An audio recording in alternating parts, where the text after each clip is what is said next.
தமிழ் தமிழ்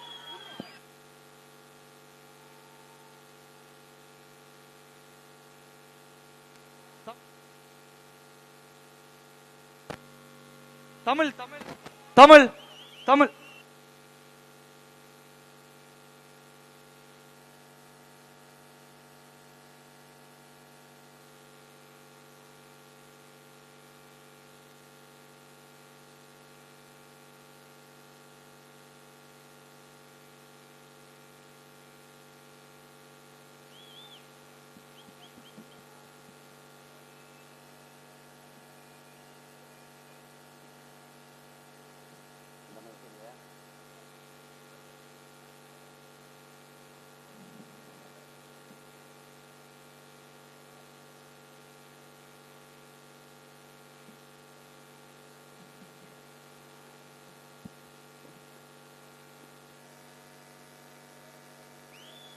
எங்களின் உயிரோடும் உணர்வோடும் கலந்து வாழுகின்ற அன்பு உறவுகள் அனைவருக்கும் வணக்கம்.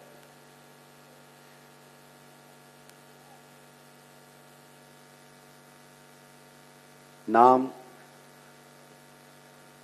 ஒரு நீண்ட நெடிய வரலாற்று பெருமை கொண்ட ஒரு தேசிய இனத்தின் மக்கள்.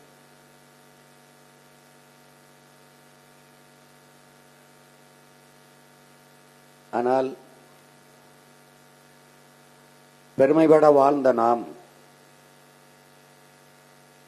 தெற்காசிய முழுமைக்கும் பரவி வாழ்ந்த நாம், இந்திய துணைக்கண்ட முழுமைக்கும் பரவி வாழ்ந்த நாம், உலகின் 3வது பெரிய வல்லரசை நிறுவி அறத்தின் வழி நின்று ஆட்சி செய்த இனத்தின் பிள்ளைகள் நாம் இன்று பெரும் நிலப்பரப்பை எல்லாம் இழந்து காலடியில் குறுகி தாய் நிலத்திலே நமக்கென்று ஒரு அரசியல் அதிகாரம் இல்லாத, உரிமை இழந்து, உணர்வை இழந்து, உடைமைகளை இழந்து, ஒரு இலவசத்திற்கு கையேந்தி நிற்கிற ஏழ்மை வறுமை நிலையில் தன்மானத்தை இழந்து வாழ்கிற ஒரு இன மக்களாக இன்று நாம் நிற்கிறோம்.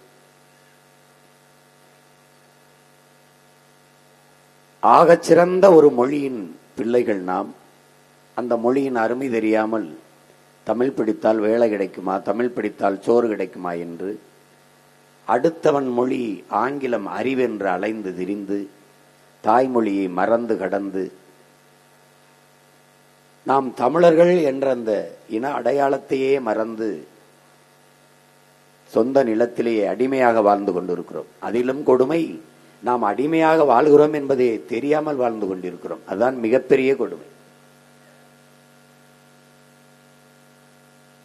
தமிழ் படித்தால் வேலை கிடைக்குமா, தமிழ் படித்தால் சோறு கிடைக்குமா, இந்த கேள்வியை ஒழித்து தமிழ் படித்தால் மட்டும்தான் தமிழ்நாட்டில் வேலை கிடைக்கும் என்கிற நிலையை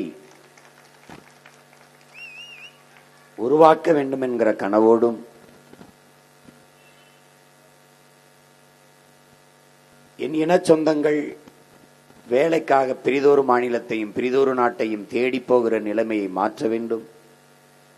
அவரவர் வாழ்விடத்திலேயே வேலை வாய்ப்பை ஏற்படுத்தி கொடுத்து, குறிப்பாக அதுவும் அரசாங்க வேலையாக, அரசு பணியாக ஏற்படுத்தி கொடுத்து, கல்வி மருத்துவத்தை உலகத்தரத்திற்கு உயர்த்தி கொடுத்து, தூய குடிநீரை கிடைக்கச் செய்து, கல்விக்கேற்ற வேலையை கொடுத்து, அதற்கேற்ற சம்பளத்தை கொடுத்து பெருமைமிக்க வாழ்வை வாழச் செய்ய வேண்டும் என்கிற கனவோடு உங்கள் பிள்ளைகள் இந்த களத்தில் தொடர்ந்து நின்று 10 ஆண்டுகள் இந்த தேர்தல் அரசியலிலே நிற்கிறோம்.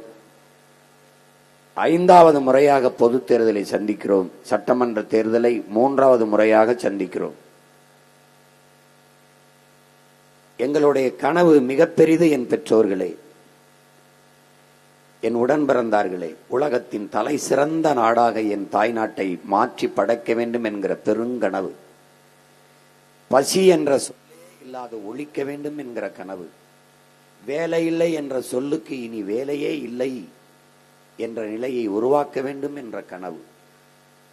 அந்த கனவு காட்சிகளாக சீமான் சொல்வதையெல்லாம் செய்ய முடியுமா, இதெல்லாம் நடக்குமா என்று ஏசி பேசுகிறவர்கள், விமர்சிப்பவர்கள் அவர்களுக்கானதல்ல. இந்த எளிய மகனை நம்பி 36 லட்சம் மக்கள் வாக்கு செலுத்தினார்களே, அவர்களுக்காக. உன்னை விமர்சிப்ப போராடாதே, உன்னை நம்பி நிற்பவனுக்கு நீ உண்மையா இருக்க போராடு என்று புரட்சியாளர் லெனின் சொன்ன இந்த தத்துவ நடத்திற்கு இந்த பிள்ளைகள் முன்வைக்கிற அரசியலை கொஞ்சம் கவனியுங்கள். எங்கள் ஆட்சியில் எப்படி வேலை வாய்ப்பை பெருக்கி அவரவர் வாழ்விடத்திலே கொடுப்போம் என்பதை நான் உங்களுக்கு காட்சிகள் மூலமாக விளக்கினால், நான் 10 ஆண்டுகளாக பேசியதை காட்சிப்படுத்தி காட்டுகிறேன். ஏனென்றால் நீங்கள் படம் பார்த்து கெட்டு போனதால் உங்களுக்கு படம் காட்டுவதுதான் சரியாக வரும் என்று முடிவெடுத்து இந்த படத்தை காட்டுகிறேன். எப்படி வேலை கொடுப்பாய்? அவரவர் வாழ்விடத்திலே நிலமும் வளமும் சார்ந்த தொழிற்சாலைகள், வேலை வாய்ப்பு, வளர்ச்சி. இந்த நாட்டிலே என் அன்பு சொந்தங்களே, அரசியல், சாதி, மதம், சாராயம், பணம்,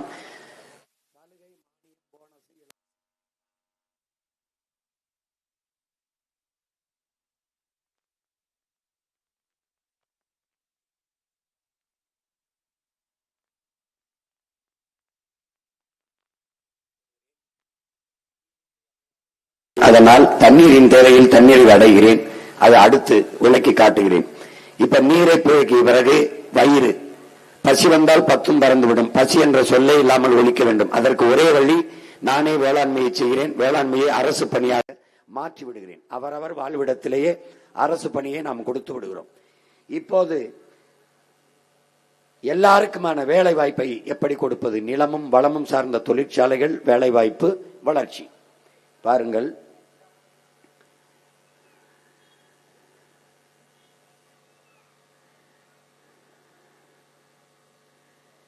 என் நிலத்தை, நீரை, காற்றை நஞ்சாக்கும் இந்த நச்சு ஆலைகளை நான் கைவிடுகிறேன். அந்த தொழிற்சாலைகளை அனுமதிப்பதில்லை. இங்கே இந்த தொழிற்சாலைகள் எல்லாம் சிப்கார்டு, அது இது எல்லாம் வர தொழிற்சாலைகள் விளைநிலங்களை 2000 ஏக்கர் 3000 ஏக்கரை பறித்துக் கொள்கிறது. அதனால் அந்த தொழிற்சாலைகள் நமக்கு வேலை தரும் என்று சொல்கிறார்கள். ஆனால் அது நிலத்தை, நீரை, காற்றை நஞ்சாக்குகிறது. வேலை தரும், அதற்கு சம்பளம் தரும். ஆனால் எந்த தொழிற்சாலை அரிசி, பருப்பை, காய்கறியை விளைய வைக்கும்? அது நிலத்திலிருந்தான் விளைய வேண்டும்.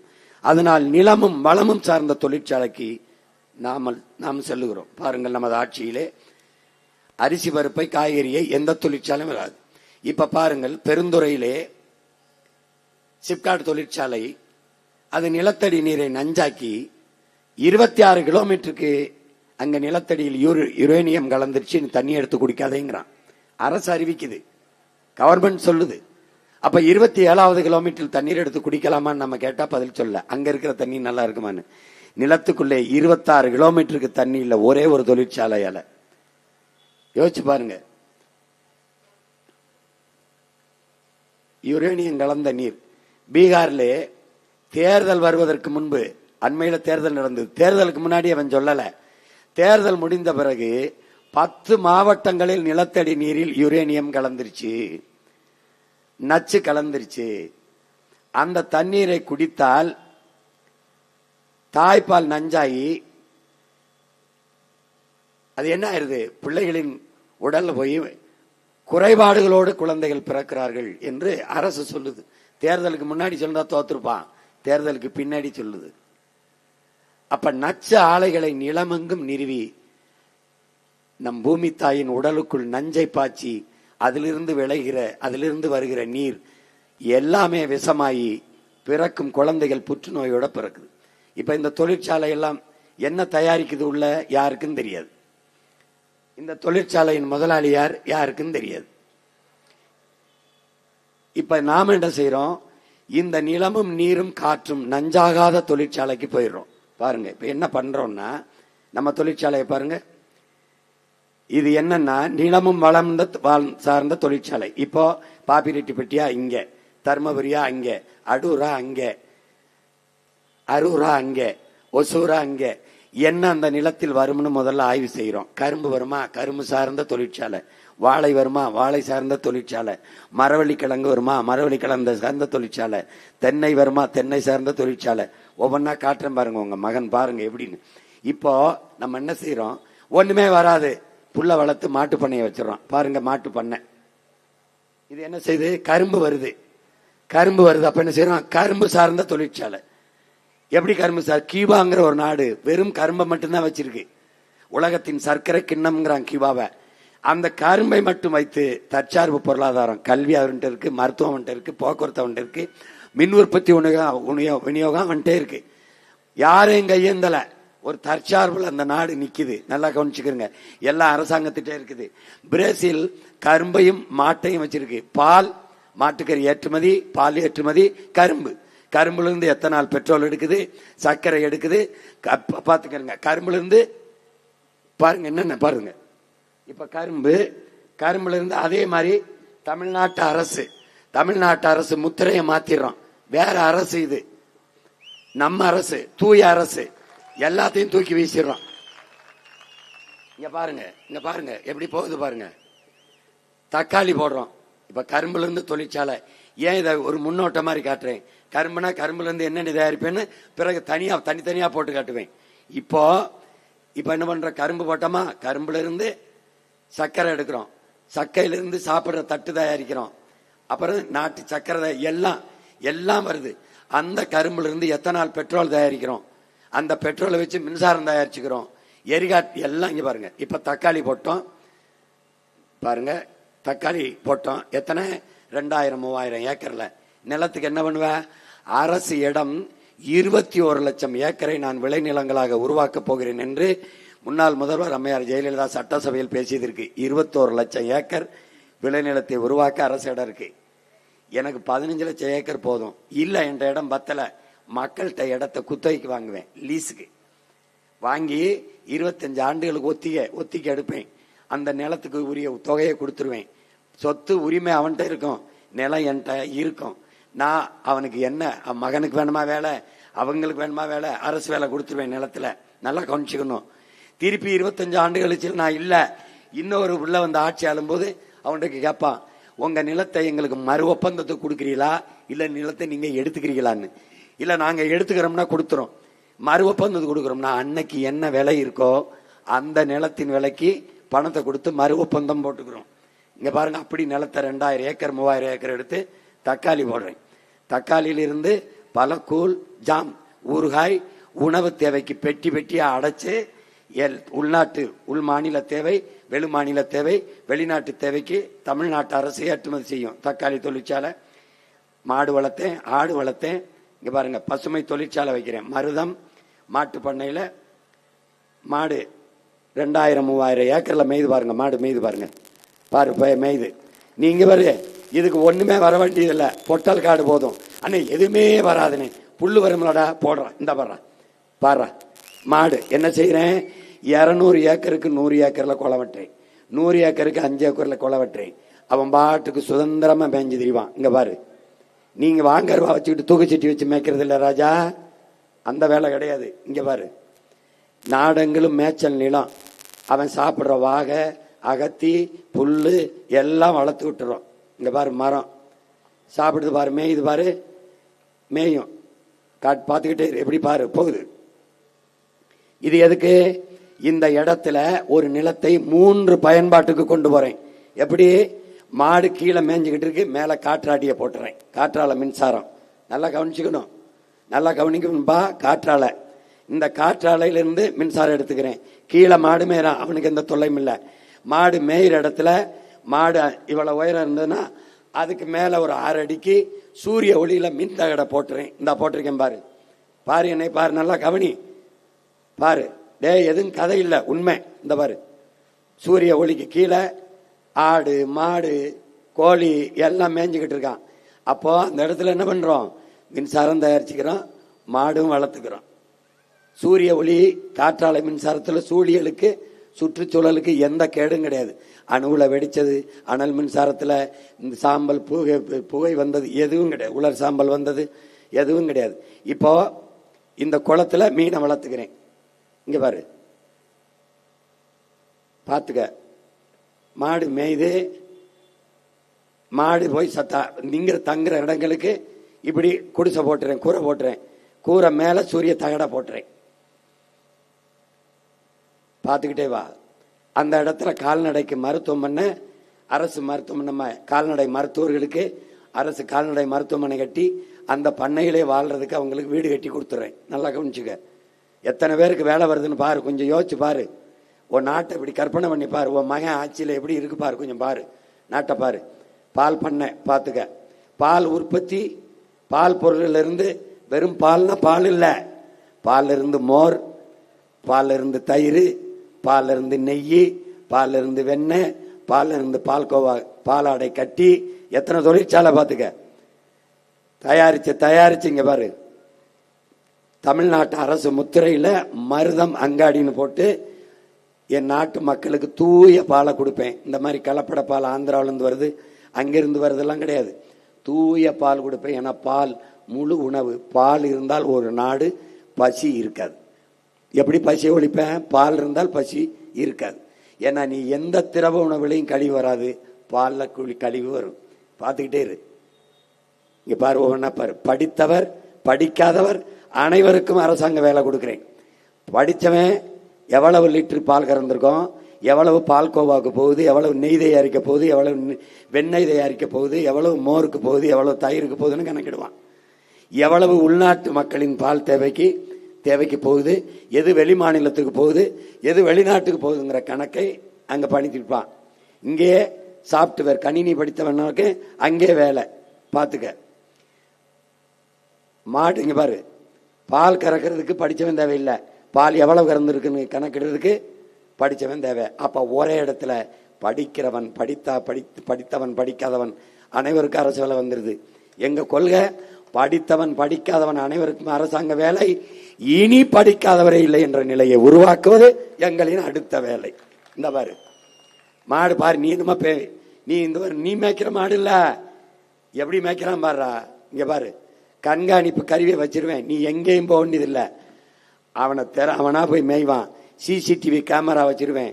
ஒரு குளிரூட்டப்பட்ட அரைக்கில என் பிள்ளைகளை உட்கார வச்சிருவேன். அதிகமா பெண் பிள்ளைகள், மாற்றுத்திறனாளிகள், விதவை பெண்களை உட்கார வச்சிருவேன். இங்க பாரு எப்படி இருக்கு பாரு. சுத்தி குறைந்த மின்சாரம் இருக்கக்கூடிய மின்வெளியை போட்டுருவேன். சும்மா போய் தொட்டுக்கிட்டு விளையாட முடியாது, கல்லெடுத்துலாம் சீண்ட முடியாது. பக்கத்துல இங்க ஒரு தொலைச்சு போடுவேன். பக்கத்துல துணை காவல் நிலையம் வச்சிருப்பேன். அங்கே போய் தூர நின்று தான் வேடிக்கை பார்க்கணும், கிட்ட போய் சேட்டை செய்ய முடியாது தம்பி. இது வேற ஆளு ஆட்சி இல்ல, பிரபாகர மகன் ஆட்சி. பார்த்து செய்யணும், புரியுதா? தூர நின்று பார்க்கணும். இங்கேயே காவல் நிலையம் வச்சிருப்பேன். காவல் நிலையம் வச்சிருப்பேன் பாரு எப்படின்னு. பக்கத்திலே போலீஸ் ஸ்டேஷன். ஒன்றை சார்ந்து எப்படி வேற நாட்டை படைக்கிறோம். அங்க கண்காணிப்பு கோபுரம் இருக்கும், எல்லாம் கண்காணிச்சுட்டு இருப்பாங்க. இந்த ரெண்டு பக்கம் சுவர், முன்னாடி கண்ணாடி சுவர்கள்.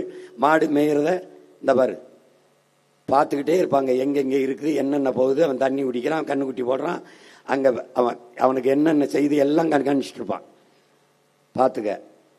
இது நான் சொல்லல, நம்மள இல்ல, நம்ம நாட்டில் எப்படி இருக்காங்க. ஆஸ்திரேலியான்னு ஒரு நாடு, பெரிய நிலப்பரப்பை கொண்ட நாடு. அவன் நாட்டில் எப்படி மாடு மேய்க்கிறான் பாரு. தேவி, நீ எனக்கு கேவலம் நினைக்கிறேடா. ஆஸ்திரேலியாவில் எப்படி மேய்க்கிறான் பாரு. அவன் பண்ணைய பாரு, அவன் பண்ணை எப்படி இருக்கு பாரு. பார்த்துக்க. நீ மாடு வளர்க்கறது அவமானம்ங்கிற, அவன் வளர்க்கிறான். டென்மார்க்கு பெரிய பால் பொருளாதாரத்தில் சிறந்து விளங்குற நாடு பாரு. அவன் டென்மார்க் பண்ணையை பார்த்துக்க, எப்படி எப்படி எப்படி வச்சிருக்கான் பாரு, எப்படி மேய்க்கிறான் பாரு. இங்க பாரு அமெரிக்காவை பாரு. உன்ன அமெரிக்காங்கிறிய, அவன் பண்ணைய பாரு, அவன் பண்ணைய பாரு. பிரேசில பாரு. நான் சொன்னேன் பிரேசிலும் இந்தியாவுக்கும் போட்டி. இந்தியா அதிகமா மாட்டுக்கறி ஏற்றுமதி செய்யற நாடு இந்தியாவும் பிரேசிலும் தான். உலகத்துக்கு பாலை அதிகமா ஏற்றுமதி செய்யற நாடு இந்தியாவும் பிரேசிலும் தான். சொல்றது புரியுதுன்னு நினைக்கிறேன். அவன் ரொம்ப சின்ன நாடு, நம்ம கொஞ்சம் பெரிய நாடு. பிரேசில் அவனுடைய பண்ணையை பாரு, தொழிற்சாலையை பாரு. அவன் என்ன பாரு, ஒரு ட்ரக் சின்ன இந்த ஒரு வாகனத்தில் மேய்க்கிறான். ஜீப்ல மாடு மேய்க்கிறான்பா தம்பி, பாருப்பா, ஜீப்ல மேய்க்கிறான். ஆஸ்திரேலியா ஆஸ்திரேலியா அதில் வைக்குது ஹெலிகாப்டரில் மேய்க்கிறான் பாரு, ஹெலிகாப்டரில் மேய்ச்சிக்கிட்டு இருக்கான். நீ ஏதோ கேவலம் நினைச்சுக்கிட்டு இருக்க. இரு வெள்ளைக்காரன் மேய்க்கிறான் ஹெலிகாப்டர்ல. அதே மாதிரி அண்ணனும் தம்பி மேப்பான், என் அக்காவும் தங்கச்சி மேப்பான் பாரு, என் ஆட்சியில மேப்பான் பாடுறாங்க ஹெலிகாப்டர்ல மேய்க்கிறான் பாரு. ஏய் பைத்தியக்கார பையல, பொருளாதாரம் எங்க இருக்குன்னு தெரியாம சாராயத்தை கொடுத்து சத்திக்கிட்டு இருக்கியடா. பாரா எப்படி ஹெலிகாப்டர் மேய்க்கிறான் பாரா. இந்த பாரா அந்த அவன் குதிரையில மேய்க்கிறான்டா. இந்த பாரா குதிரையில மேய்க்கிறான். நமக்கு குதிரை வேணா ஹெலிகாப்டர் வேணாம்டா, ஜீப்ல மேப்பம்டா. இந்த பாரு நம்ம வல்லுந்து, அதுக்கு பேரு வல்லுந்துல மேப்போம். வேணாண்டா குதிரையில மேய்க்கிறனாலும் குதிரையில மேய் பாரு. பாத்துக்க, இந்த ட்ரோன் கேமரா, இந்த ஆகாயத்திலிருந்து பாக்குற ட்ரோன் கேமரா அப்படி ஒவ்வொன்றையும் படப்பதிவு பண்ணி நம்ம அலுவலகத்துக்கு கொண்டு வரும். இங்க பாரு, மாடுகளை விண்ணூர்தியில ஏத்துறான் பாரு, கறிக்கு வெளிநாட்டுக்கு ஏத்துறான் பாரு. நீ என்னத்தை நீ படிக்கிற, என்னத்தை போய் பாக்குற நீ? இங்க பாரு, கப்பல்ல ஏத்துறான் பாரு, ஆட்டை கப்பல்ல ஏத்துறான் கறிக்கு. ஏண்டா நம்ம நாட்டில இருந்து விமானத்துல விண்ணூர்தியிலையும் கப்பல்லையும் ஆட்டை மாட்டை ஏத்த முடியாதா? பாத்துக்க, கப்பல்ல ஏத்தி கொண்டு போறான். பொருளாதாரம் எங்க இருக்குன்னு தெரியல. மாட்டுக்கறியை எப்படி வெட்டி ஏற்றுமதி பண்றான் பாரு. அவன் வெட்டினா அதான் மாட்டுக்கு. இப்ப அவன் மாதிரி நம்ம செய்ய முடியாதா? அவன் செய்யறத நம்ம செய்ய முடியாதா? நீ வெக்கப்படுற. ஆதியில நம்ம செஞ்சதே ஆடு மாடு முதல்ல வேட்டையாடி சாப்பிட்டோம். எது மலையில கீழே இறங்கி வந்தோம், காடுகள்ல வாழ ஆரம்பிச்சோம். அங்க இந்த ஆடு மாடை வளர்த்த ஆரம்பிச்சோம். வேட்டையாடி சாப்பிட்டதை வளர்க்க ஆரம்பிச்சோம். அங்க இருந்தே ஆடு மாடு வளர்க்குறோம். என்னமோ இப்பதான் மேய்க்க சொல்றேன் அசிங்கம் நினைக்கிற பாரு. மாட்டுக்கறி ஏற்றுமதியில் இந்தியா முதலிடத்தில் இருக்கு. நான் பேசும்போதெல்லாம் சிரிச்சா, beef export Hindustan is number 1 என்று நாட்டின் மாண்புமிகு பிரதம அமைச்சர் ஐயா நரேந்திர மோடி பேசினதுக்கு அப்புறம் தான் நீ நம்பின. நான் 10 ஆண்டா பேசினேன், சிரிச்சா. அவரே சொல்றாரு பாரு, நீ நம்ப மாட்டா இருந்தா அவர் பேசுறதே போடுறேன். घोषित किया है, स्वयं भारत सरकार ने घोषित किया है कि पूरे विश्व में बीफ एक्सपोर्ट में हिंदुस्तान नंबर 1 है. போதுமா தம்பி, இந்தியா அதிகமா சம்பாதிப்பதே மாட்டுக்கறியை ஏற்றுமதி செஞ்சு. என்ன ஒரு பிரச்சனை, இவன் ஊரானுக்கு ஊட்டி விடுவான், உள்ள வேணாம் சாப்பிட்டா கொண்டு விடுவான். இவனுக்கு இருக்க பிரச்சனை அதுதான். நமக்கு அப்படி இல்லை. மாட்டுக்கறி மிகப்பெரிய சந்தை. நாங்க நீ மாடு மேய்க்கனோட வந்தாவா, வரலைன்னா போ. வர்றவனுக்கு நான் அரசாங்க வேலை கொடுக்கிறேன், மேய்க்கிறேன், பால் கறியை உலகம் பூரா விற்கிறேன், என் பிள்ளைகளுக்கும் கொடுக்குறேன். சாப்பிட்டா சாப்பிடு, சாப்பிடலைன்னா போ. இங்க பாரு, இங்க ஆட்டு பண்ண. அடுத்து பார், வேலை என்னன்னு கேட்கிற? அது கவர்மெண்ட் வேலையாக்கிட்டேன். கவர்மெண்ட் வேலை இங்க ஒரு பால்கோவா தயாரிக்கிறதுல வேலை, பாலாடை கட்டி தயாரிக்கிறது, நெய் தயாரிக்கிறதுல வேலை, மோர் தயாரிக்கிறது, தயிர் தயாரிக்கிறது, எல்லாத்துலயும் வேலை. எங்க? அங்கேயே. இப்ப பாப்பிரெட்டி பட்டியலாம் பண்ணை போட்டேன்னா 1/2 கிலோமீட்டர்ல தொழிற்சாலை. அங்கேயே வேலை. நானே வண்டி கொடுத்துருவேன், வந்து வேலையை செஞ்சுட்டு வீட்டுக்கு போக வேண்டியதான். மாசம் சம்பளம் கொடுத்துருவேன், பிள்ளைய நான் படிக்க வச்சிருவேன், காசு செலவாகாது. ஆத்தாப்புக்கு முடியல, உனக்கு முடியல, வைத்தியம் நானே பார்த்துருவேன், காசு செலவாகாது. தூய தண்ணிய நானே கொடுத்துருவேன், விவசாயத்தை நானே பண்ணிடுவேன். பசி இருக்காது, காய்கறி எல்லாம், காய்கறி பழம் எல்லாம் நானே விளைய வச்சு தந்துடுவேன். அப்புறம் மாடு நான் வளர்க்கிறேன், கறி இருக்கு, பால் இருக்கு.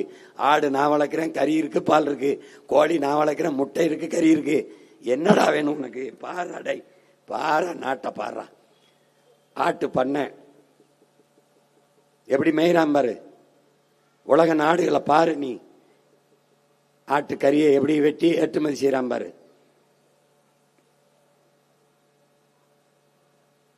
$5 கோடி ரம்ஜான் பண்டிகைக்கு மட்டும் ஒரு நாள்ல 5 கோடி, தீபாவளிக்கு 10 கோடி ஆடு விக்குது. அந்த பொருளாதாரத்துக்கு போகாம ஒரே நாள்ல 760 கோடிக்கு சாராயம் விக்குது. சிரிக்காத, கொஞ்சம் சிந்திச்சு பாரு. உன் கூட பிறந்துட்டேன், அதுக்காக தான் நான் கத்தி சாகிறேன். தொண்டை சுத்தமா வரல்றதுக்குள்ள எதையாவது நான் பேசுறதை கேட்டு மாறிக்க.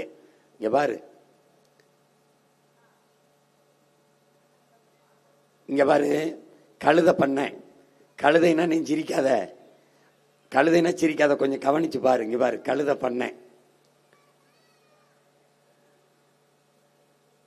இந்த கழுதை பண்ண கழுதைய நீ சாதாரணமா நினைக்கிற. 1 லிட்டர் பால், அவனோட 1 லிட்டர் பால் 5000 ரூபாய். உன்னால நம்ப முடியுதான் பாரு. இந்த பாரு, கழுத மூத்திரம் காசு, கழுத சாணி காசு. வளர்க்குறவன் ரொம்ப ஊர்ல இல்ல, நம்ம திருச்சியில தான். கழுத பால் இவர் 3500 ரூபாய்க்கு விற்கிறாரு. மற்ற நாடுகள்ல 5000 ரூபாய்க்கு போகுது ஒரு லிட்டர் பால். 5000 ரூபாய். உலகத்துல மிகச்சிறந்த, மிக அதிக விலை உயர்ந்த அழகு சாதன பொருட்களை கழுத பால்ல தான் தயாரிக்கிறான். நீ படிச்சிருப்ப, கிளியோபாட்ரா கழுத பால்ல குளிச்சான்னு. இந்த உலகத்திலே தரம் உயர்ந்த விலை மதிப்பு மிக்க அந்த பாலாடை கட்டி இருக்குல்ல, சீஸ், அது கழுத பால்ல இருந்து தயாரிக்கப்பட்டதுதான். இந்த பாரு தயாரிக்கிறான் பாரு, அந்த சீஸை தயாரிக்கிறான் பாரு.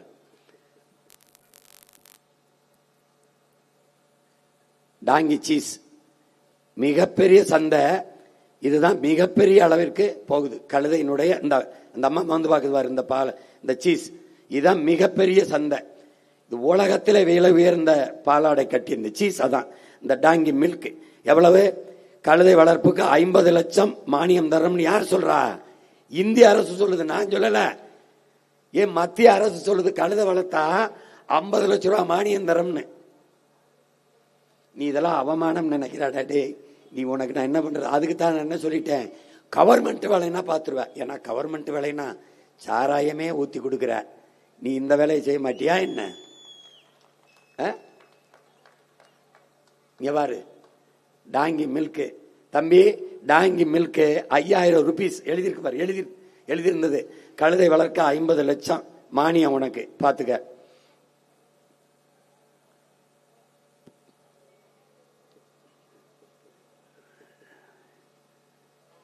பாரு பாரு,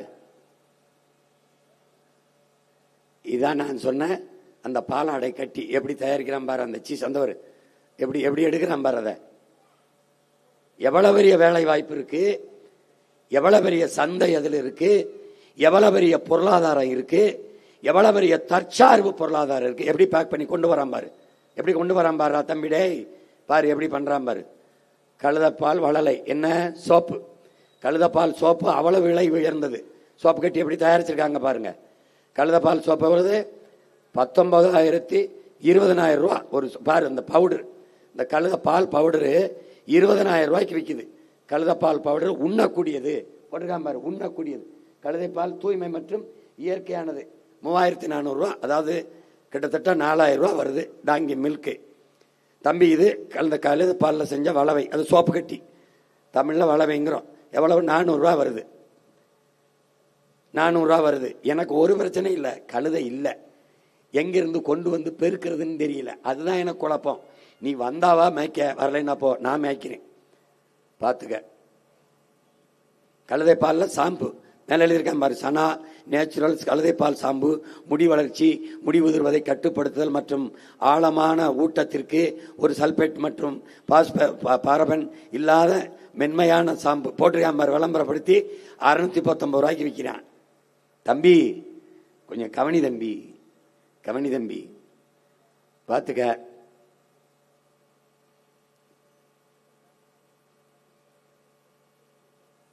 இப்ப கழுதை முடிஞ்சிருச்சா? கழுதை பண்ண நாடங்களும் போடுறோம், போட்டு இங்க நம்ம சோப்பு தயாரிக்கிறோம், எல்லாம் தயாரிக்கிறோம், பயன்படுத்துறோம், உலக நாடுகளுக்கு ஏற்றுமதி செய்கிறோம். ஏற்றுமதி தமிழ்நாட்டு அரசு ஏற்றுமதி செய்யுது. உனக்கு அது அரசாங்க வேலை. அடுத்து பாரு, இப்ப நாட்டு கோழி வளர்க்குறோம், பண்ணையா வளர்க்குறோம். 1000 ஏக்கர் 2000 ஏக்கர்ல வளர்க்குறோம். முட்டை கறி பார்த்துக்க. நம்ம மாநில தேவைக்கு நம்ம மக்களுக்கு கொடுக்குறோம், முட்டையை நம்ம மக்களுக்கு கொடுக்குறோம், மற்ற நாடுகளுக்கு ஏற்றுமதி செய்கிறோம். பன்னிக்கறி பார்த்தா, பன்னிக்கறி எப்படி உலக நாடுகளில் எவனும் எல்லாரும் விரும்பி சாப்பிட்ற உணவு பன்னிக்கறியும் மாட்டுக்கறியும் தான்.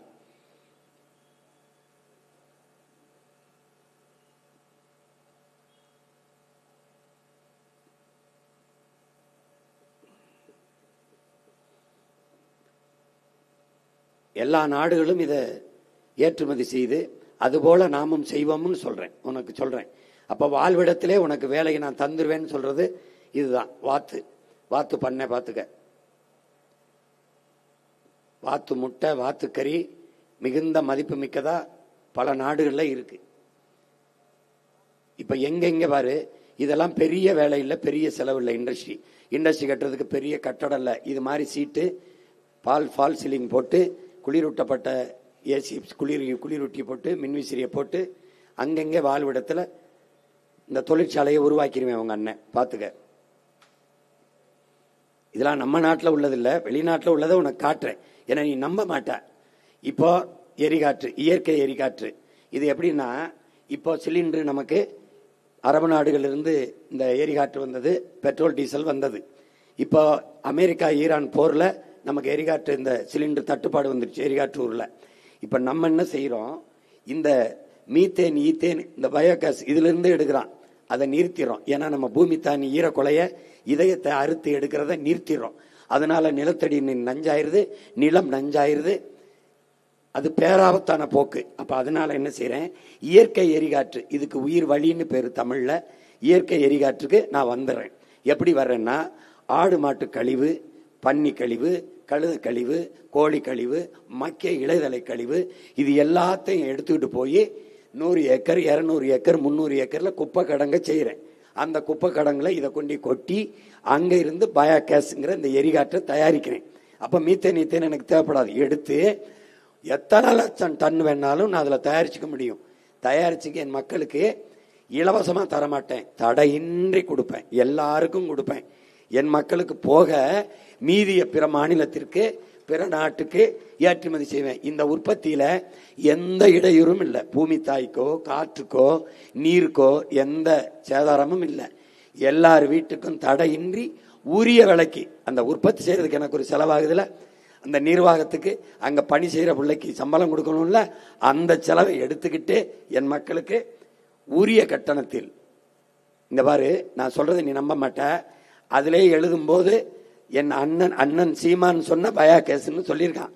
ஒரு தங்கச்சி தன் வீட்டில் தயாரிக்குது, அதை வெளியிட்டவனே என்ன சொல்றான், எங்க அண்ணன் சொல்ற பயோகேஸ், அதாவது இந்த சிலிண்டர், இந்த மாதிரி எப்படி தயாரிக்குது பாரு. அது வீட்டில் 2 மாடு வச்சிருக்கு பாரு. அந்த மாட்டை வச்சு சின்ன ஒரு தொட்டியில போட்டு அந்த சாணியை இப்படி ஒரு பயோகேஸ் தயாரிக்கிறது ஒன்று தயாரிச்சு எப்படி எரிக்குது பாரு. வீட்டில் சமைக்குது. இவர் ஒரு தம்பி, அவர் வீட்டில் செய்யறாரு. நல்லா கவனிச்சுக்க, அவர் வீட்டில் இந்த பயோகேஸ், அந்த எரிகாற்றை தயாரிக்கிறார், சிலிண்டர்ல தயாரிக்கிறார், அவர் வீட்டில் தயாரிக்கிறார், அதுல சமைக்கிறார். இப்ப இதுல என்ன வருதுன்னா, அந்த தயாரிச்ச உடனே அந்த கேஸ் எடுத்த உடனே கீழே என்ன வருது, இந்த குப்பை வருது, படியுது அந்த கழிவு. அந்த கழிவு சிறந்த உரமாகுது. அந்த அந்த உரத்தை தூக்கி நிலத்துக்கு கொண்டு போயிடுறாங்க. அவங்க வாழை, சேத்தரிக்காய், வெண்டைக்காய் கொண்டு போயிடறாங்க. இவங்க வீட்டில் செஞ்சதை உங்க பிள்ளை நாட்டில் செய்யறேங்கிற. இந்த பாரு எப்படி செய்யறேன்னு பாரு. பாரு, நீ நம்பணும்ல. இந்த விலங்கு, இந்த பாரு, இந்த வாத்து கழிவு, இந்த பன்றி கழிவு, இந்த பாரு, இந்த கழுத கழிவு, இது என் மாட்டு கழிவு. இப்படி ட்ரக்கு இப்படி வச்சு எடுத்துருவேன். அதை அப்படியே சுத்தம் பண்ணி எடுத்துட்டு போய் கொண்டு போய் ஏற்றி கொண்டு போறேன் பாரு. எப்படி கொண்டு போறேன் பாரு. கொண்டு போயிட்டு இங்க பாரு, கோழி கழிவு எல்லாத்தையும் எடுத்துடுறேன். எடுத்து கொண்டு போய் அங்கே பக்கத்திலே வச்சிடறேன். அந்த குப்பை கிடங்க ரொம்ப தூரத்தில் இல்லை, பக்கத்திலே தயாரிச்சு இயற்கை எரிகாற்று உற்பத்தி தொழிற்சாலையை வச்சிடறேன். அங்கேயே பயோகேஸ் தயாரிக்கிற இண்டஸ்ட்ரியை அங்கேயே வச்சிடறோம். தயாரிக்குது பாரு. அந்த தங்கச்சி என் தம்பி வீட்டில் சின்னதாக தயாரிச்சாங்க. நம்ம 200 300 ஏக்கர் 400 ஏக்கர்ல செய்யறோம்.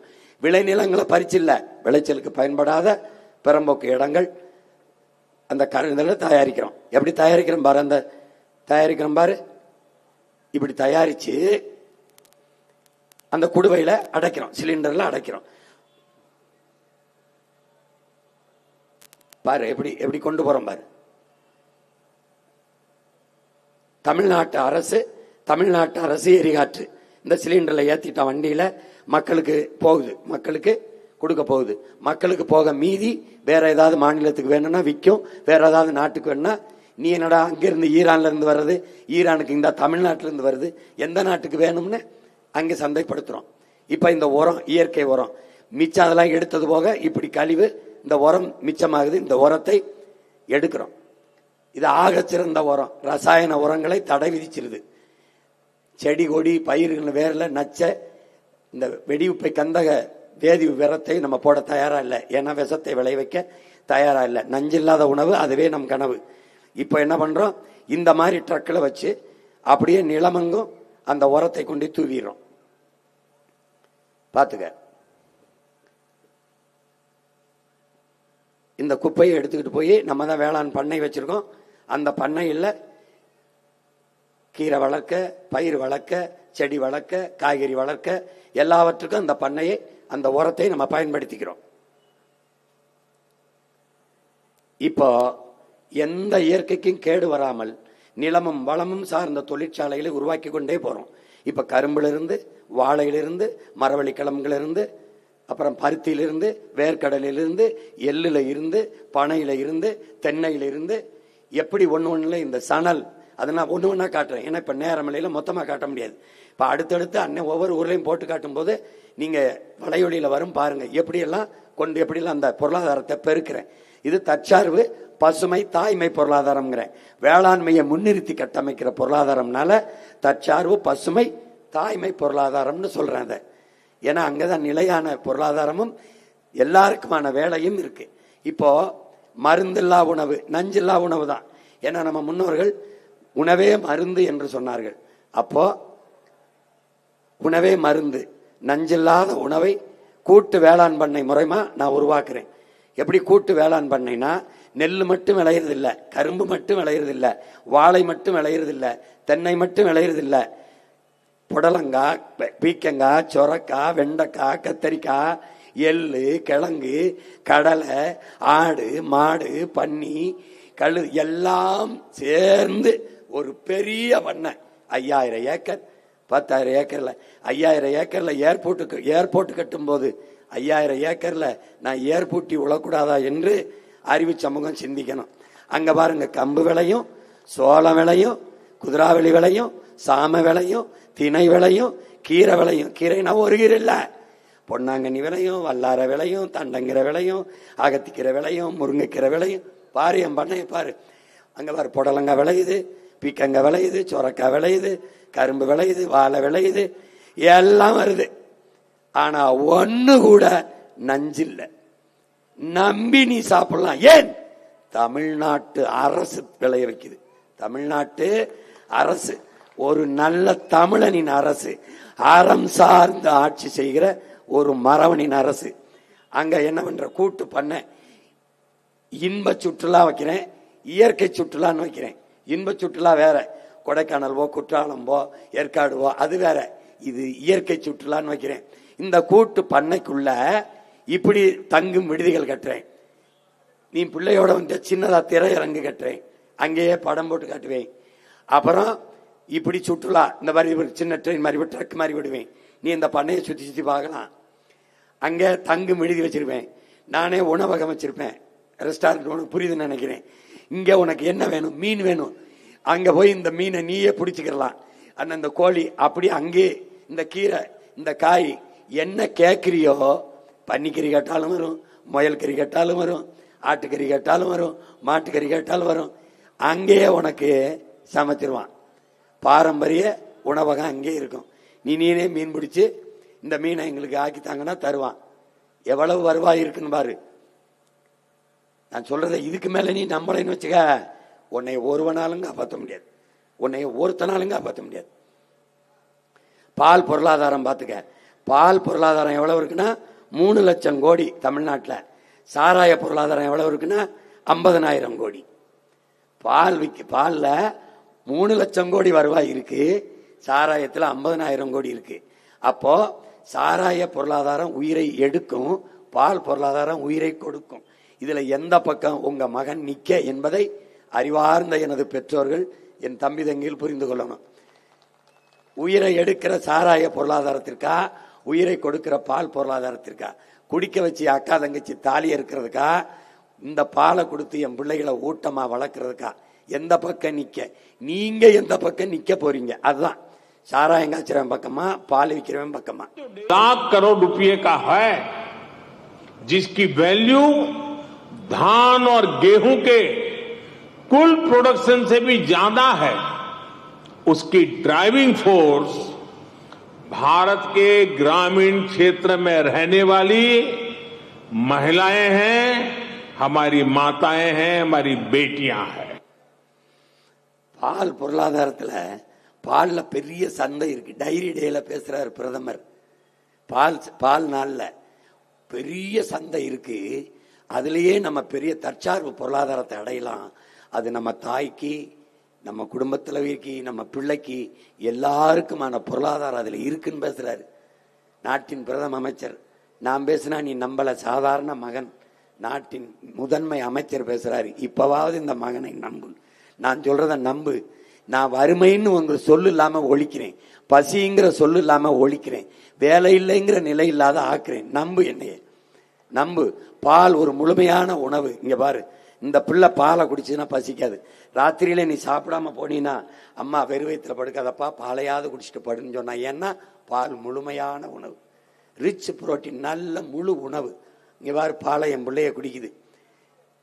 இந்த பாரு, நான் என்ன பண்ணுவேன், என் பண்ணையிலிருந்து தாயின் மார்ல நம்ம பால் தான் குடிச்சோம், ஆனா கழிவு வந்தது. வேற எந்த திரவ உணவுலையும் உலகில கழிவு வராது. அதுல இருந்து என்ன சொல்ல வர்றோம், பால் முழுமையான உணவு. நான் பண்ணை வச்சிருக்கேன், என்கிட்ட பால் இருக்கு, கோழி பண்ணை வச்சிருக்கேன், முட்டை இருக்கு.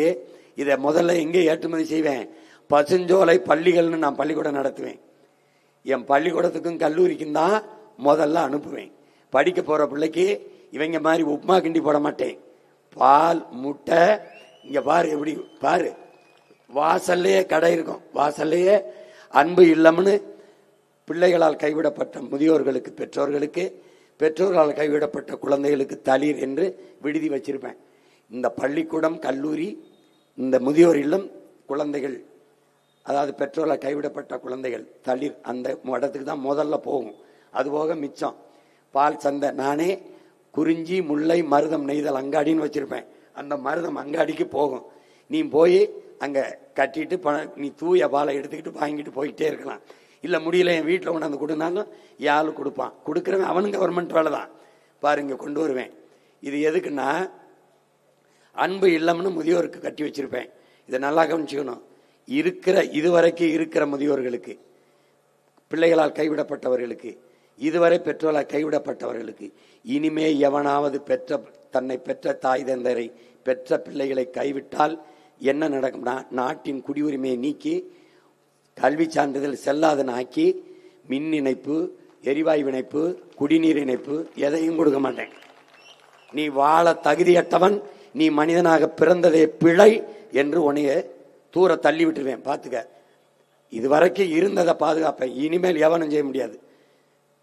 பெற்ற பிள்ளைகளை பாதுகாக்காதவன், பெற்ற தாய் தந்தரை மதிக்காதவன், பாதுகாக்காதவன் எப்படி குடியுரிமையை ரத்து பண்ணி விட்டுருவேன். பாருங்க, பாரு, நீ வாழ தகுதி இல்லாதவன், உயிரோடவே நீ இறந்துட்ட, கிளம்பிருந்துருவேன்.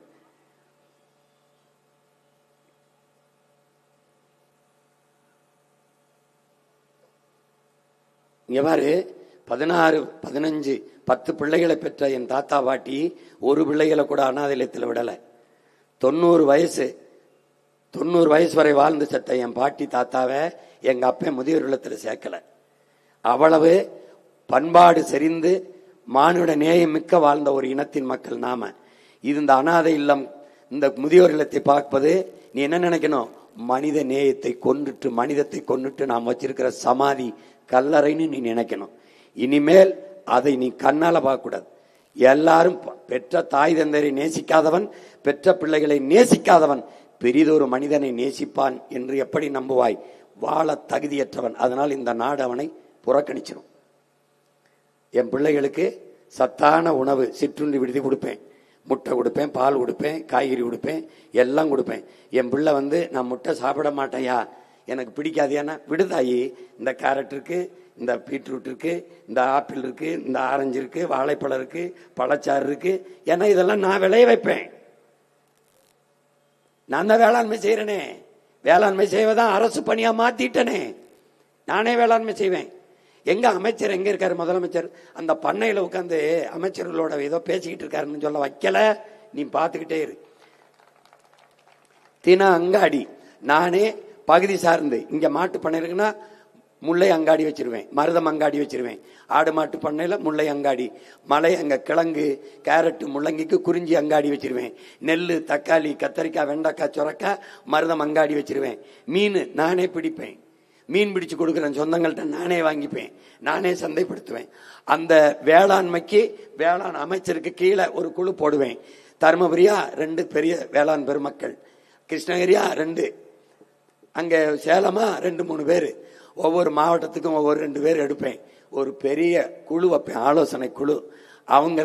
அவங்க தான் கத்தரிக்காய் என்ன விளைவிக்கணும், பால் லிட்டர் என்ன விளைவிக்கணும், கரும்பு ஒரு தட்டைக்கு என்ன விளைவிக்கணும்னு அந்த குழு பரிந்துரைக்கும். அதை அரசு செயல்படுத்தும். புரியும் நினைக்கிறேன். தான் தோன்றித்தனமா எவனும் விளைய வைக்க முடியாது. இடைத்தரகர் இருந்து வேளாண் குடிமகன் விளைய வச்சு கொண்டு வர பொருளுக்கு தக்காளி அவன் 20 ரூபா செலவழிச்சு கொண்டு வருவான், இவன் 10 ரூபாய்க்கு கேட்பான். உணவுப் பொருளை திருப்பி எடுத்துட்டு போப்பா, அது கெட்டு போகும், அதனால நட்டத்துக்கு திட்டு செத்து போவான். அந்த நிலையை மாத்துறேன். நீ என்கிட்ட கொடுத்துடணும், நான் சந்தைப்படுத்திக்கிருவேன். நீயே விக்கிறியா, உனக்கு சந்தை கொடுத்துருவேன். வேலை அரசு நிர்ணயிக்கும். அவனே சொல்றதான் 20 ரூபா கிலோனா 20 ரூபா. அந்தந்த வாழ்விடத்துல முல்லைனா முல்லை அங்காடி, குறிஞ்சினா குறிஞ்சி அங்காடி, மருதம்னா மருத அங்காடி. மருதத்துல என்ன வரும், நெல் பருப்பு காய்கறி கீரை எல்லாம் வரும், முட்டை எல்லாம் இங்க கொண்டு வந்துடுறேன். ஆடு மாடு அது முல்லை அங்காடி, அங்க கிழங்கு உருளைக்கிழங்கு முட்டைக்கோசு போட்ட அந்த கேரட்டு அது அங்க குறிஞ்சி அங்காடியில. நெய்தல் நானே படகுகளை வாங்கி கொடுத்து என் மக்களை மீனவ சொந்தங்களை மீன் பிடிச்சு கொண்டு வர சொல்லி வாங்கி சந்தைப்படுத்துவேன். உலக நாடுகளுக்கு ஏற்றுமதி செய்வேன். தமிழ்நாட்டு அரசு ஏற்றுமதி செய்யும். தமிழ்நாட்டு அரசு நெய்தல் அங்காடி வச்சிருக்கும். மீன் வேணுமா, இறால் வேணுமா, சொரா வேணுமா, கருவாடு வேணுமா, என்ன வேணும் நானே விற்பேன். பாத்துக்க எப்படி நீ எங்க வருவ, எவன் வித்தாலும் வாங்க மாட்டேன்.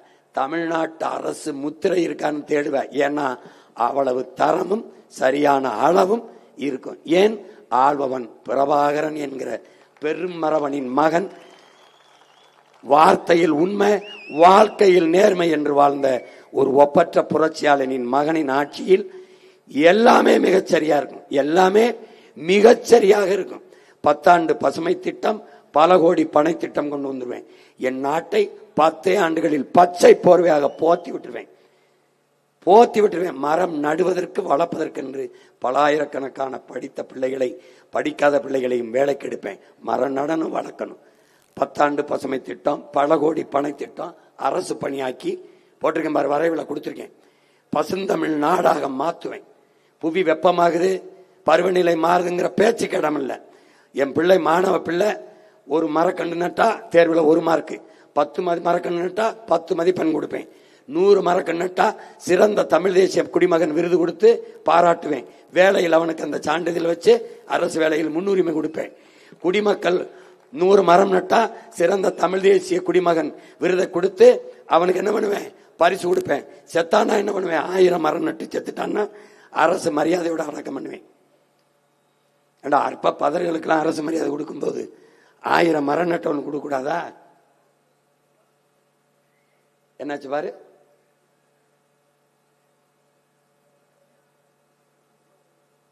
பாரு பொறுமையா பாரு. அப்புறம் என்ன பண்ணுவேன், உடல் உறுப்பை தானம் பண்ணியிருக்கான், கண் தானம், நிறைய ரத்த தானம் பண்ணியிருக்கான், உடலையே தானம் பண்ணியிருக்கான், உடல் உறுப்பை தானம் பண்ணியிருக்கான்னா அரசு மரியாதையோட அவனை அடக்கம் செய்வேன். தமிழ் தேசிய சிறந்த குடிமகனாக அவனை பாராட்டும் இந்த அரசு. பாரு, மக்கள் இயக்கமாக மாற்றுவேன், ஒரு கலாச்சாரமாக மாற்றுவேன். மரம் நடுவதலை ஒரு வாழ்வியலாக மாற்றுவேன். எப்படி மாற்றுவேன், நீ பொங்கல் போல கோயில் திருவிழா போல மரங்களின் திருவிழா என்று அரசு விழா நடத்தும். அன்னைக்கு மரத்தை போற்றும். ஏனால் மரம் நம் உயிர், மரம் மண்ணின் வரம், மரம் நம் நிழல், மரம் மண்ணுக்கு வரம். மரம் இல்லை என்றால் மழை இல்லை. மரம்தான் நமக்கு மூச்சு காற்று. நீ உயிர் என்பது வேற ஏதோ நினைச்சிட்டு இருக்க, காற்று. இந்த நச்சு காற்றை, இந்த கார்பன் டை ஆக்சைடை சுவாசிச்சு மூச்சு காற்றாக ஆக்சிஜனாக மாற்றி தருகிற அரிய பணியை உலகில் ஒரு உயிரினம் செய்தென்றால் மரமும் செடி கொடிகளும் தான். அதனால் மரம் மரமல்ல, நம் உயிர் என்பதை பார்க்கணும். இப்போ உன் மகனுடைய ஆட்சியில நீ இப்படி சாலையில போற, சாலையின் இருமரங்கும் பசுஞ்சோலை சாலைகள், வெறும் மரம், 10 கிலோமீட்டருக்கு பனையா இருக்கும், 10 கிலோமீட்டருக்கு சவுக்கு தேக்கா இருக்கும், 10 கிலோமீட்டருக்கு என்னவா இருக்கும், புங்கையா இருக்கும், பூவரசா இருக்கும், நாவரா இருக்கும், ஆலமரம் அரச மரமா இருக்கும், பசுஞ்சோலை சாலை. இப்படி திரும்பி பார்த்தீங்கன்னு வச்சுக்க காடா இருக்கும், வெற்றிடம்னு ஒண்ணு இருக்காது. இப்படி திரும்பி பார்த்துக்க ஆடு மாடு மேயிற பண்ணையா இருக்கும், அப்படி பார்த்துக்க வாத்து பண்ணை கோழி பண்ணையா இருக்கும், எங்க பார்த்தாலும் தொழிற்சாலையெல்லாம் இருக்கும். அப்படி பார்த்தீங்கன்னு வச்சுக்க ஆடு மாடு மேய்ஞ்சுக்கிட்டு இருக்கு மேய்ச்சல் நிலமா இருக்கும். அரசு தொழிற்சாலை இல்ல, என்ன 1000 குடிகள் ஆடு மாடு நீ வளர்க்குறியா, உனக்கு மேய்ச்சல் இருக்கு மேய்க்கலாம். வெற்றிடம் என்று எதுவும் கிடக்காது. அப்ப நீ மேல பறந்து போனீன்னு வச்சுக்க, குனிஞ்சு பார்த்தீங்கன்னு வச்சுக்க, தேகத்துல எப்படி தேமல் இருக்குது அப்படி என் தேசம் எங்கும் நீர் தேமல் இருக்கும். ஏரி குளம் குட்டை கம்மாய் தாங்கல் கரணை என்று எண்ணற்ற நீர்த்தேக்கங்களை உருவாக்கி நீர் வளத்தை பெருக்கி வேளாண்மையை செய்து பசி என்ற சொல் இல்லாத என் நாட்டில் நான் ஒழிப்பேன். இப்படிதான் வாழ்விடத்திலே உங்க எல்லாருக்கும் அரசு பணியை கொடுப்பேன் என்று உன் அண்ணன் சொல்வது இப்படித்தான். இது ஒரு முன்னோட்டம். இது மாதிரி ஒவ்வொரு துறையிலும் எப்படி செய்வேன்னு ஒவ்வொரு ஊர்லயா போட்டு காட்டுவேன். இன்னும் 35 கூட்டம் இருக்கு. இது ஒரு கூட்டம். நாளைக்கு சேலத்துல 2 கூட்டம் போட்டு காட்டுவேன். எப்படி உனக்கு வேலையை கொடுப்பேன், எப்படி வறுமையை போக்குவேன், எப்படி பசியை போக்குவேன். இங்க நிக்கிற காவலர்கள்லாம் இருக்காங்க, 8 மணி நேரம் தான் காவலர்களுக்கு வேலை. பெண் காவலர்களுக்கு 6 மணி நேரம் தான் வேலை கொடுப்பேன். சனி வாரம் ஒரு முறை விடுமுறை, சனிக்கிழமை விடுமுறை எடுத்தவருக்கு அடுத்த வாரம் ஞாயிற்றுக்கிழமை விடுமுறை எடுத்துக்க அடுத்த வாரம் சனிக்கிழமை. 6 மாசத்துக்கு ஒரு முறை குடும்ப சுற்றுலா. அவர்களுக்கு சிறப்பு மருத்துவம், தனி மருத்துவத்தில் மருத்துவமனையிலே தனி பிரிவு. மாற்றுத்திறனாளிகளுக்கு, திருநங்கைகளுக்கு, இந்த காவலர்களுக்கு, ராணுவ வீரர்களுக்கு, உழவர் குடிகளுக்கு என்று தனித்தனி பிரிவு இருக்கும். சிறந்த நாடாக, உலகத்தின் தலை சிறந்த நாடாக நம் நாட்டை நான் மாற்றி படைப்பேன். இதுக்கு எனக்கு உயிர்ப்பால் ஊட்டிய என் தாயின் மீதும் அறிவிப்பால் ஊட்டிய என் தாய் தமிழின் மீதும் எனக்கு எல்லாமாக இருக்க எங்கள் உயிருக்கு மேலாக இருக்கிற என் தலைவன் பிரபாகரன் மீது ஆணையிட்டு சொல்கிறேன். நீ நம்பி எனக்கு வாக்கைத்தா. நம்பி ஒரே ஒரு முறை ஐயா கருணாநிதி அவர்கள் ஆட்சியில பலமுறை வாழ்ந்துட்டேன், அம்மையார் ஜெயலலிதா ஆட்சியில பலமுறை வாழ்ந்துட்டேன், ஐயா ஸ்டாலின் அவர்கள் ஆட்சியில 5 ஆண்டு வாழ்ந்துட்டேன், ஐயா எடப்பாடி அவர்கள் ஆட்சியில 4.5 ஆண்டுகள் வாழ்ந்துட்டேன். ஒரே ஒரு முறை உன் மகன், உன் உடன் பிறந்தவன் ஆட்சியில வாழ்ந்துவார். நாட்டின் தலை சிறந்த நாடாக மாற்றுறேன், பூமியின் சொர்க்கமாக மாற்றேன். நீ தயவு செய்து இந்த தருணத்தை, இந்த வாய்ப்பை தவற விட்டாத.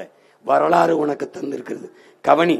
உன் பிள்ளை, உன் உடன் பிறந்தவன் எடுத்து வைக்கிற அரசியலை கூர்ந்து கவனி. மற்றவர்கள் சொல்லுகிற அரசியலையும் கவனி. எது சரியோ அதை செய். எனக்கு ஓட்டு போடுன்னு சொல்லல, ஆனால் எது சரியோ அதை செய். சரியானதை செய், எளிதானதை செய்யாதே, தயவு செய்து செய்யாதே. இதைத்தான் உங்கள் அன்பு மகன் அன்போடு வேண்டுகிறேன்.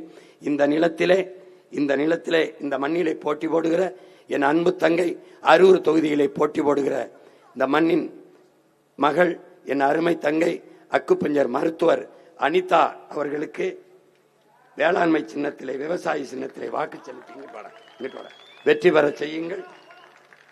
என் அருமை தங்கை இளங்கலை, அரூர் சட்டமன்ற தொகுதி அனிதா அண்ணாதுரை அவர்களுக்கு, இளங்கலை வணிக மேலாண்மை படித்த தங்கைக்கு அவர்களுக்கு வாக்கு செலுத்துங்கள். அடுத்ததாக தருமபுரி அர்ச்சனா தமிழருவி அவர்களுக்கு இளங்கலை ஆங்கிலம் படித்த என் தங்கைக்கு பாப்பிரெட்டிப்பட்டி சட்டமன்ற தொகுதியிலே விவசாய சின்னத்திலே வாக்கு செலுத்தி வெற்றி பெற செய்யுங்கள்.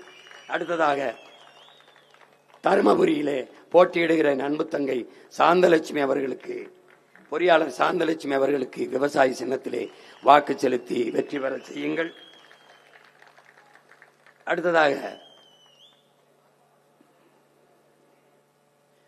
பெண்ணாகரம் சட்டமன்ற தொகுதியிலே போட்டியிடுகிற முதுநிலை அறிவியல் படித்த என் அன்பு தங்கை பழனியம்மாள் அவர்களுக்கு விவசாய சின்னத்திலே வாக்கு செலுத்திய என் அன்பு சொந்தங்கள் வெற்றி பெற செய்யுங்கள்.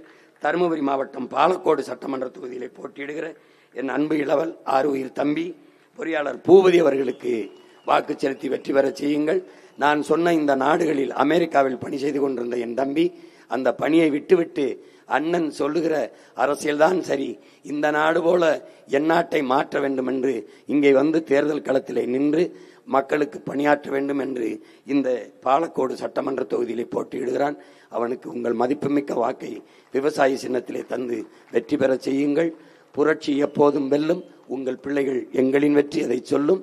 எங்கள் இலக்கு ஒன்றுதான், இனத்தின் விடுதலை. இனம் ஒன்றாவோம், இலக்கை வென்றாவோம். நாம் தமிழர்.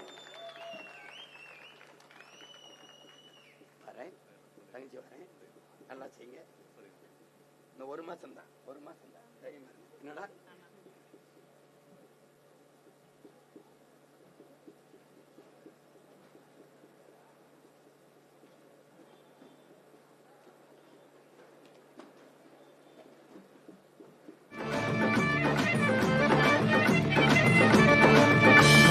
தற்சார்பு பொருளாதாரம் எங்க கொள்கங்க, தற்சார்பு பொருளாதாரம் எங்க கொள்கங்க, காசு மார்க்க பொருளாதாரம் உங்க கொள்கங்க, காசு மார்க்க பொருளாதாரம்.